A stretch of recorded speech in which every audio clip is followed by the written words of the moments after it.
Polavaram project పనులను పరిశీలించిన తర్వాత ఏపీ సీఎం చంద్రబాబు పోలవరంలోని మీడియాతో మాట్లాడుతున్నారు. ఇప్పుడు లైవ్ చూద్దాం.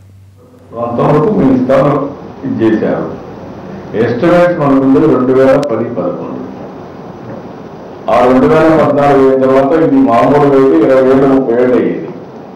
ఓ ప్రాజెక్ట్ ప్రారంభించిన తర్వాత 5-6 ఏళ్ళు ఎప్పుడు కాదు. ఇది ఫస్ట్ టైం కంట్రీలో ఇంత ఫాస్ట్ ట్రాక్ లో పెట్టి 2018 ఫేజ్ 1, 2019 టోటల్ ప్రాజెక్ట్ పూర్తి చేస్తున్నాం. కానీ ఒక విధంగా చెప్పాలంటే గవర్నమెంట్ ఎవరంటే కూడా ఇది బెటర్. ప్రస్తుతానికి మనం పెడుతున్నాం, రియంబర్స్మెంట్ తెచ్చుకోండి.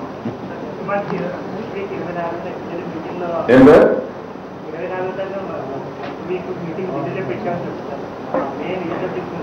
24 ఢిల్లీలో అడుగుతున్నాం.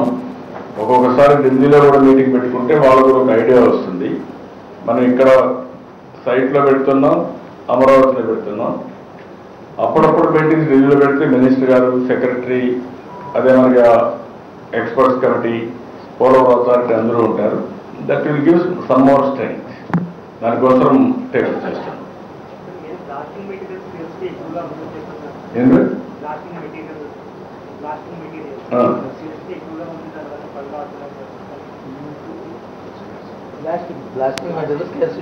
అది ఒక దగ్గర కొంచెం ఇది ఉంది. ఎక్కడైతే మనకు పవర్ ప్రాజెక్ట్ వచ్చే ఏరియాలో దాన్ని స్పీడప్ చేయమన్నాం. దే ఆర్ స్పీడింగ్ అప్ చేస్తున్నాం. ఈ వారంలో నేను రేపు పోతానే మాట్లాడి ఆ డబ్బులు ఇస్తాం.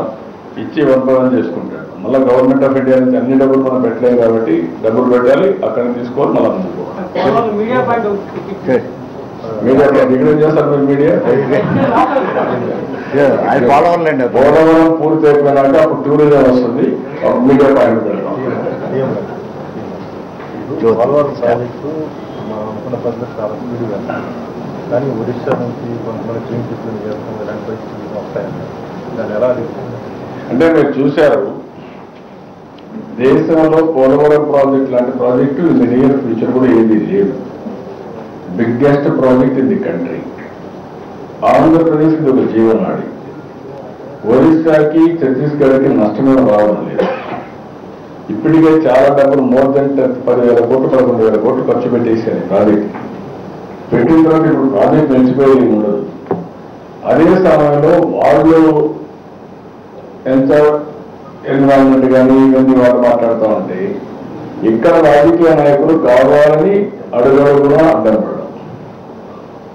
ఇక్కడ ఎక్కడన్నా మట్టి వేయాలంటే మట్టికి అడ్డం పడడం, ఇక్కడ వేయడానికి లేదు, ఇది గ్రీన్ ట్రిబ్యునల్కు, హైకోర్టు, సుప్రీంకోర్టు పోవడం,